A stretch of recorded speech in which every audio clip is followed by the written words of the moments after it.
Live from Los Angeles, welcome back to Good Morning La La Land. It's such an honor during this award season to be talking about film, and we have the creative team behind 83 Days. Thank you for being here, by the way. Oh, it's our pleasure. And we know on the morning show, obviously, that the story behind 83 Days can be a bit heavy, but it is such an important story to be brought to light. Please tell us a little bit about the film and why you chose to make it. Sure. So 83 Days is the story of the youngest person in U.S. history to be put to death by the electric chair. And his name was George Stinney Jr. And in 1944, he was arrested, tried, convicted, and put to death in 83 days. He was just 14 years old. And he was actually exonerated in 2014, 70 years after his execution. So, yeah. So our film goes into those, our short film talks about those 83 days from the time that he was arrested till the time that he was executed. And so that's what was he arrested for? He was arrested for the supposed murder of two young white girls, murder and assault of two young white girls. He was the last person to see them, and there was a miscommunication in terms of he had said his brother and him were taken into jail, and he said, his brother said Junior showed them where to go look for flowers, and the police thought that that meant he went with him. It just meant that he pointed, and that's where it started. And from there, there was a lot of pressure in the town to solve the case. He was already, detained, and he became the scapegoat. Interesting. We have a look at the trailer. My name's George Stinney Jr., but everybody called me Junior. Why they got a kid like you in here?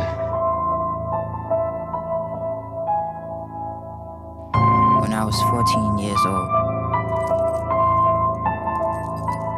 brought me here to protect me. They say I killed two white girls. What did you do? But I didn't. Nothing. Are you trying to tell me that we've got the wrong guy? What's the truth? Well, I don't know. We got two little girls killed.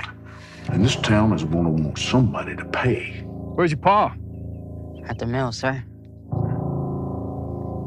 Boy confessed. You made him lie! I don't care how you do it, but you clean this mess up, and you do it fast.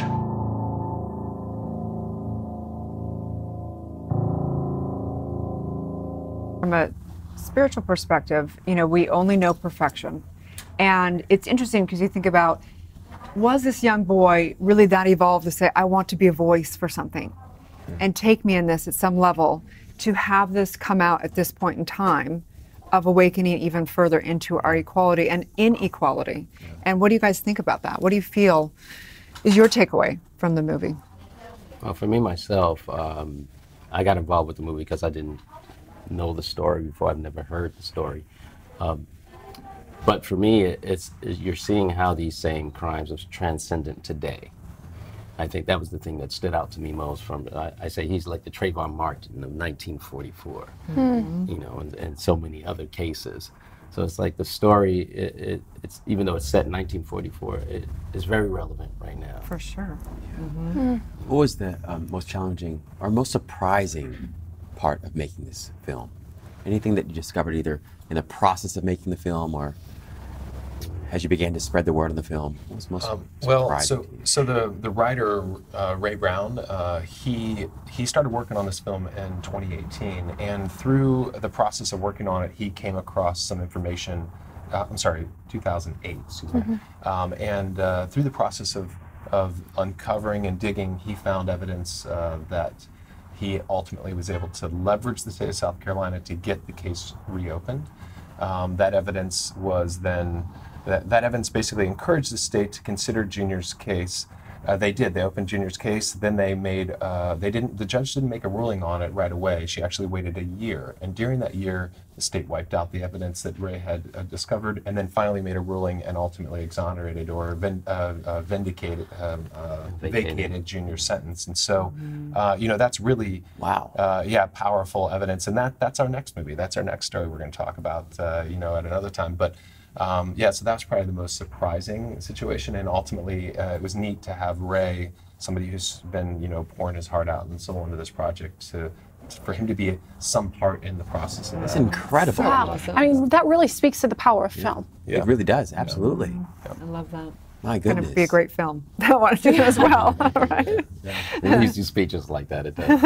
Right now it's a short film in short film form. We just screened at the Pan-African Film Festival. We are nominated for Best Short Film. Yeah. And we screen at the Houston Black Film Festival in Houston in March. And we're also at the Crossroads Film Festival in Jackson, Mississippi. And keep your eyes out for us. We're submitted into like 30 other festivals across the country. You can catch us on Instagram at 83 Days Movie, and on Facebook at 83 Days Movie, and then Twitter at 83 Days Film. So, Thank you guys so Thank much. you so much Incredible for all your work. work. Incredible. And just tell us your first names and a little bit about your own personal background. My name's Andrew Paul Howell. I'm the director of 83 Days. I'm also the cinematographer. And I've worked in film and television for over 20 years, and I've shot multiple TV series work. So that's my background, is in camera and lighting. So.